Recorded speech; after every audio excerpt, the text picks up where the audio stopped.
up, y'all? So, guys, welcome back to Pedia. എല്ലാവർക്കും സുഖം. വിശ്വസിക്കുന്നു. മഞ്ഞ് പെയ്തു തുടങ്ങിയിട്ട് അവിടെ ആക്ച്വലി ഫസ്റ്റ് മഞ്ഞ് 2 ദിവസം മുമ്പ് പെയ്തു, തണുപ്പായി തുടങ്ങി. നിങ്ങൾ എല്ലാവരും ചിന്തിക്കില്ല അപ്പൊ ഇത്രയും നേരത്തെ ക്യാമറ പോയിരുന്നു. അങ്ങനെ എല്ലായിടത്തും പെയ്യില്ല കേട്ടോ, ഇവിടെ മാത്രമേ ഉള്ളൂ. ഞങ്ങൾ താമസിക്കുന്ന പ്രൊവിൻസ് ആയ ആൽബർട്ടിക്ക് മാത്രം ഇപ്പൊ മഞ്ഞ് പെയ്തുള്ളൂ. വേറെ എവിടെയും എനിക്ക് അറിയില്ല, അറിയാവുന്ന സ്ഥലത്തൊന്നും അങ്ങനെ കേട്ടില്ല.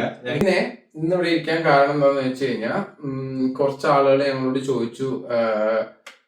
ആളുകൾ എന്ന് പറയുമ്പോൾ ഞങ്ങളുടെ വീഡിയോ കാണുന്ന ഞങ്ങളുടെ ഫ്രണ്ട്സ് ആൻഡ് ഫാമിലി, ഞങ്ങളുടെ സപ്പോർട്ടേഴ്സ് ഞങ്ങൾക്ക് ചോദിച്ചു എന്തുകൊണ്ടാണ് നിങ്ങൾ ഏറ്റവും കൂടുതലായിട്ട് ക്രിക്കറ്റിന്റെ വീഡിയോയും ഈ സിനിമയെ പറ്റി മാത്രം സംസാരിക്കണേ, നിങ്ങൾക്ക് എന്തോരം കാര്യങ്ങൾ സംസാരിക്കാനുണ്ട്.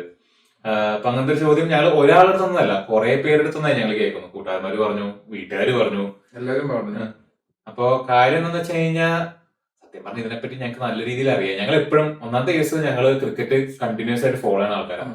ഞങ്ങൾ രണ്ടുപേരും മിക്ക മാച്ച് ഞങ്ങൾക്ക് ലൈവായിട്ട് കാണാൻ പറ്റില്ല വെച്ച് കഴിഞ്ഞാൽ ഞങ്ങൾ ഹൈലൈറ്റ്സ് കാണും. അത് ഏത് കളി നടന്നാലും ഇപ്പൊ ഏതെങ്കിലും ഒരു നല്ലൊരു മാച്ച് നടന്നിട്ടുണ്ടെങ്കിൽ ഞങ്ങളതിപ്പോ ഇറസ്പെക്റ്റീവ് ഓഫ് ദ ടീം ഞങ്ങളെ കളി കാണും. സിനിമയും ഈ പറഞ്ഞ പോലെ തന്നെ ഇഷ്ടമാണ്, ഭയങ്കര ഇഷ്ടമാണ്. സത്യം പറഞ്ഞാൽ I don't know anybody who doesn't like cinema.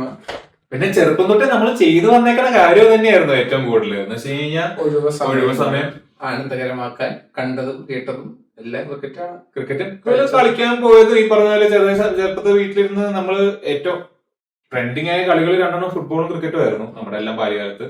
ഞാൻ പോയിക്കൊണ്ടിരുന്നു ക്രിക്കറ്റ് കളിക്കാൻ. ഞാനും ക്രിക്കറ്റ് കളിക്കാൻ നമ്മള് മറ്റേ മടല് വെക്കി മറ്റേ ബാറ്റ് ഉണ്ടാക്കിയുള്ള പരിപാടി MRF എന്നൊക്കെ എഴുതി ബോള്. എനിക്ക് ഇപ്പൊ പെട്ടെന്ന് ഓർമ്മ അച്ചാച്ചൻ പണ്ട് അമ്മയുടെ അച്ഛൻ എനിക്ക് ക്രിക്കറ്റ് ബാറ്റ് ഉണ്ടാക്കി തന്നിട്ട് ഈ തെങ്ങിന്റെ സാധനത്തില് ഉണ്ടാക്കി തന്നിട്ട് പുള്ളിക്കാരൻ മേലത്തെ ഭാഗം ഇങ്ങനെ ചീന്തി എടുത്തിട്ട് ഇങ്ങനെ മറ്റേ മുകളിലത്തെ മണിയുള്ള ഭാഗമില്ല അതിങ്ങനെ ചീന്തി എടുത്തിട്ട് അവിടെ ഇങ്ങനെ പേരുകൊണ്ട് സിക്സ് അടിക്കുന്നത്. അപ്പൊ അങ്ങനെ ആ ഒരു ലൈഫ് സ്റ്റൈലിൽ വന്നുകൊണ്ടാണോ അറിയില്ല. പക്ഷെ ഞാൻ മനസ്സിലാക്കത്തുള്ളൂ എന്റെ like mostly like the people who I am very comfortable with എല്ലാവർക്കും ക്രിക്കറ്റും സിനിമ ഇഷ്ടമാണ്, ഭയങ്കര ഇഷ്ടമാണ്. സത്യം പറഞ്ഞാൽ എന്റെ കുറച്ച് കൂട്ടുകാരന്മാരുണ്ട് കേട്ടോ ക്രിക്കറ്റ് ഫോളോ ചെയ്യാൻ. അതുകൊണ്ട് ഓണസ്റ്റ്ലി അതുകൊണ്ട്. പക്ഷെ നമ്മൾ ചെറുപ്പം തൊട്ടേ ക്രിക്കറ്റ് കളിച്ചു വളർന്ന നമ്മുടെ ഒരു സർക്കിൾ ഓഫ് ആൾക്കാരുണ്ടല്ലോ, അവരിപ്പോഴും സത്യം പറഞ്ഞു കഴിഞ്ഞാൽ ഒരു മുട്ടി കളിക്കാൻ പറഞ്ഞു കഴിഞ്ഞാൽ അവരിപ്പോഴും കളിക്കാൻ പറ്റും, എല്ലാം റെഡിയാണ്. പിന്നെ ക്രിക്കറ്റ് ഈസ് വാട്ട് ഒരു വികാരമല്ലേ സെയിം. അപ്പൊ ഇത് രണ്ടും അതുകൊണ്ടാണ് ഞങ്ങൾ മോസ്റ്റ്ലി അതുകൊണ്ട് സംസാരിക്കുന്നതും കാര്യങ്ങൾ ചെയ്യുന്നതെല്ലാം അതുകൊണ്ട് തന്നെയാണ്. പിന്നെ ഇന്ത്യയുടെ ഇപ്പോഴത്തെ കളികൾ എല്ലാവരും കണ്ടിട്ടുണ്ടാവുന്ന വിശ്വസിക്കുന്നു. ഇന്ത്യ ഇപ്പൊ വെസ്റ്റ് ഇൻഡീസ് ആയിട്ട് ടെസ്റ്റ് കളിച്ചോണ്ടിരിക്കുകയാണ്. പ്യുവർ ഡോമിനേഷൻ, ഭയങ്കര ഡോമിനൻസ്, പ്യുവർ ഡോമിനേഷൻ. പക്ഷെ ഞാൻ ഇന്നലെ അതായത് സെക്കൻഡ് ടെസ്റ്റിന്റെ മൂന്നാമത്തെ ദിവസം വെസ്റ്റ് ഇൻഡീസിന്റെ നല്ല ബാറ്റിംഗ് കണ്ടു. അതായത് അവരുടെ ടീമിനെ ശരിയാണല്ലോ, 100 അടിച്ച് 2 പേര് സെഞ്ചുറി അടിച്ചു. പിന്നെ അതിനുശേഷം വന്നവരെല്ലാവരും ഈ പറഞ്ഞ പോലെ പെട്ടെന്ന് ഔട്ടായി പോയി. പക്ഷെ ശരിക്കും പറഞ്ഞു കഴിഞ്ഞാൽ അവരുടെ സ്ക്വാഡിന്റെ ടാലന്റ് ഞാൻ വിചാരിച്ചിരുന്നത് പണ്ട് ഒരു കാലത്ത് വെസ്റ്റ് ഇൻഡീസിന് ഭയങ്കര ഡോമിനൻസ് ആയിരുന്നല്ലോ, അതായത് പേടിക്കുമായിരുന്നു പറഞ്ഞത്. അത് മറ്റേ കപിൽ ദേവിന്റെ സിനിമയില്ലേ 1983 ആ സിനിമ കണ്ടുകഴിഞ്ഞാൽ നമുക്ക് മനസ്സിലായി. എന്ന് വെച്ചാൽ ഇവരെല്ലാവരും ലെജൻസിനെ പോലെയാണ് ബാക്കി എല്ലാ പ്ലേയേഴ്സും കാണും. എല്ലാവർക്കും ഭയങ്കര പൊക്കം, എല്ലാവരും നല്ല പേസിൽ ബൗൺസർ വീണു, പേടിപ്പിക്കുന്ന. അതുപോലെ നമ്മുടെ ആ സമയത്ത് ഒരു ഹീറോ ഉണ്ടായിരുന്നല്ലോ, ഒരുപാട് ലെജൻഡറി സ്ക്വാഡായിരുന്നു. അപ്പൊ ആ ഒരു ലെവൽ ഓഫ് ടാലന്റിൽ നിന്ന് ഇപ്പോഴത്തെ ഒരു ടാലന്റ് പൂൾ നോക്കി കഴിഞ്ഞാൽ നമുക്ക് കാണാൻ പറ്റുന്ന വെച്ച് കഴിഞ്ഞാൽ അത്രയും വലിയ ടാലന്റ് പൂൾ അല്ല ഇപ്പോൾ. എനിക്ക് തോന്നുന്നു ലാസ്റ്റ് ആയിട്ട് ഒരു പ്രോപ്പർ ഇന്റർനാഷണൽ ഗെയിമിലൊക്കെ ഒരു പ്രസിദ്ധ നേടിയത് എനിക്ക് തോന്നുന്നു ക്രിസ് ഗെയിൽ ബ്രാവോ ആ ഒരു അറിയാണെന്ന് തോന്നുന്നു. അതിനുശേഷം വന്നവര് ഈ പറഞ്ഞ പോലെ ഇത്രയും കാര്യം അവരുടെ T20 ടീം ഇപ്പോഴും ഇവരുടെ വെസ്റ്റ് ഇൻഡീസിന്റെ നല്ല ടീമാണ്, നല്ല സ്ക്വാഡാണ്, അവരുടെ ഡെപ്തുള്ള സ്ക്വാഡാണ്, അറിയാവുന്ന പ്ലേയേഴ്സ് ഉണ്ട്. പക്ഷെ ഈ പറഞ്ഞ പോലെ ടെസ്റ്റ് ഫോർമാറ്റ് കളിക്കുമ്പോൾ എനിക്ക് തോന്നുന്നു റവന്യൂ ആയിരിക്കണം മെയിൻലി. ഞാനിപ്പോ അത് പറയുന്നതിന്റെ ഒപ്പം തന്നെ ഞാൻ ചിന്തിച്ചെന്താന്ന് വെച്ച് കഴിഞ്ഞാൽ അശ്വിന്റെ ഒരു പോഡ്കാസ്റ്റ് ഉണ്ടല്ലോ, അത് ഞാൻ കണ്ടായിരുന്നു. ആ പോഡ്കാസ്റ്റ് അല്ല എന്തോ ഇന്റർവ്യൂ സംതിങ് ചാനലിലിട്ട് ഹി വാസ് ടെല്ലിങ് വെസ്റ്റ് ഇൻഡീസിന് ഇപ്പോഴത്തെ ഒരു സാഹചര്യത്തിൽ it's very hard for West Indies to എന്താണ് നമ്മളെ ടോപ്പ് ചെയ്യാനായിട്ട്.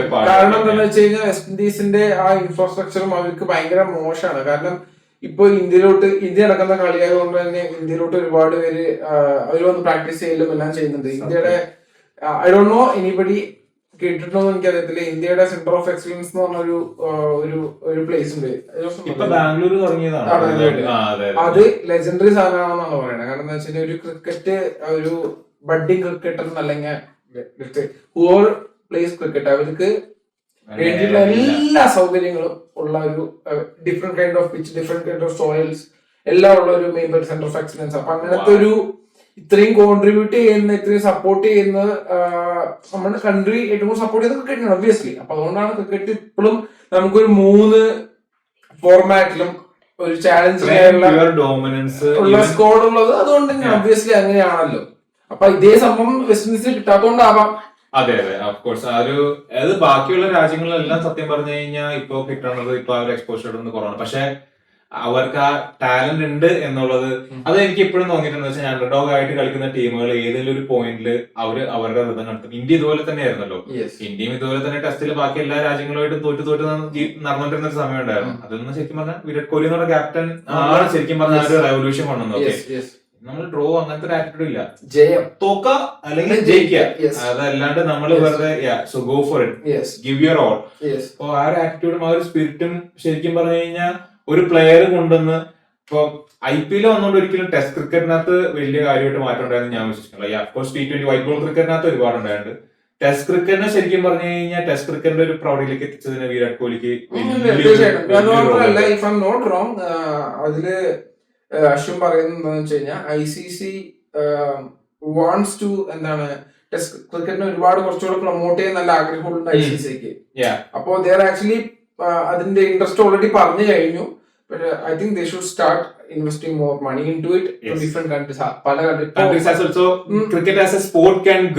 അതെ, അതാണ് ഇപ്പൊ കുറച്ച് കഴിയുമ്പോൾ ചിലപ്പോ നമ്മുടെ കഴിഞ്ഞ ജനറേഷൻ ചിലപ്പോ ടെസ്റ്റ് ക്രിക്കറ്റ് നമ്മൾ ആസ്വദിച്ച രീതിയിൽ ആസ്വദിക്കണം എന്നില്ല.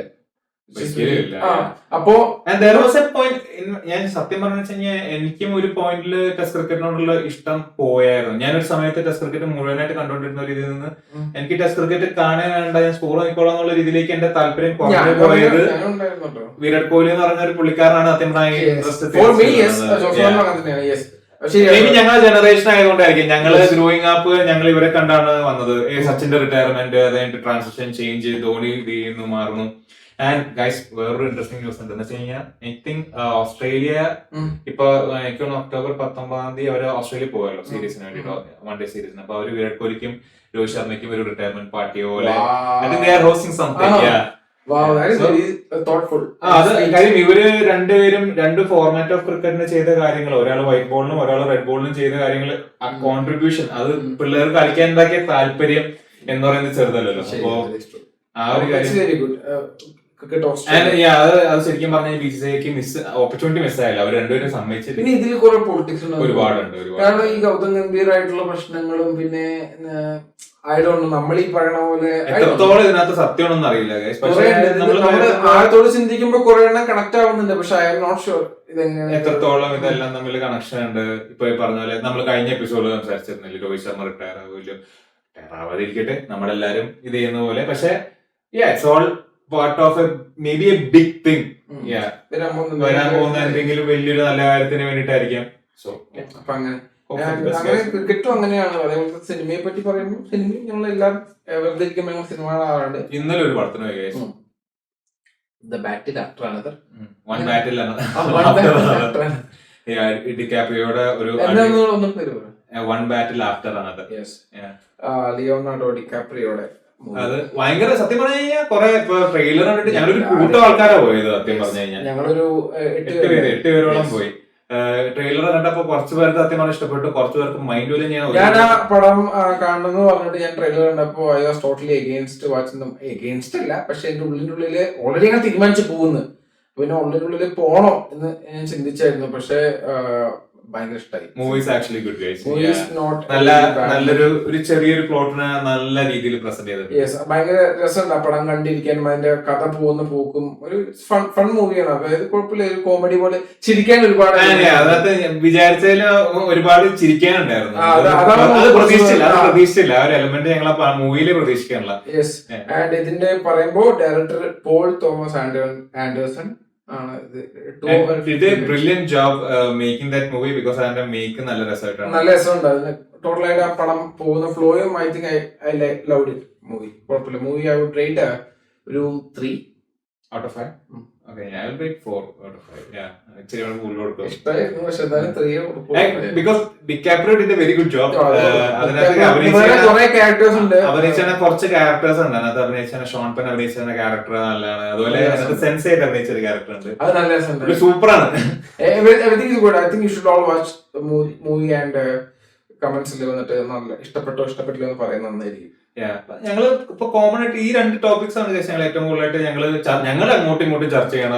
അതുകൊണ്ടാണ് ഞങ്ങൾ ഈ ക്യാമറ വെച്ചത്. അപ്പൊ ഞങ്ങൾക്ക് ഇങ്ങനെ സംസാരിക്കാം എന്നുള്ളൊരു ചിന്ത വന്നാൽ തന്നെ ശരിക്കും ഇതിനെപ്പറ്റി ഞങ്ങൾ വെറുതെ സംസാരിക്കുന്നതുകൊണ്ട് ഞങ്ങൾ വെച്ചാൽ പിന്നെ ക്യാമറ മുന്നിൽ വെക്കാം. അങ്ങനെയാണ് ഈ പോഡ്കാസ്റ്റ് ഉണ്ടായത്. പോഡ്കാസ്റ്റിന്റെ തുടക്കം തന്നെ ഇങ്ങനത്തെ ഒരു സംസാരത്തിൽ നിന്നാണ്. അപ്പൊ അങ്ങനെ അത്രേ ഉള്ളൂ. അപ്പൊ ഇനി അടുത്തൊരു വീഡിയോ ആയിട്ട് വരുന്നവരെ താങ്ക്സ് ഫോർ വാച്ചിങ്. അപ്പൊ ലൈക്ക് ചെയ്യുക, ഷെയർ ചെയ്യുക, സബ്സ്ക്രൈബ് ചെയ്യുക. Good night all.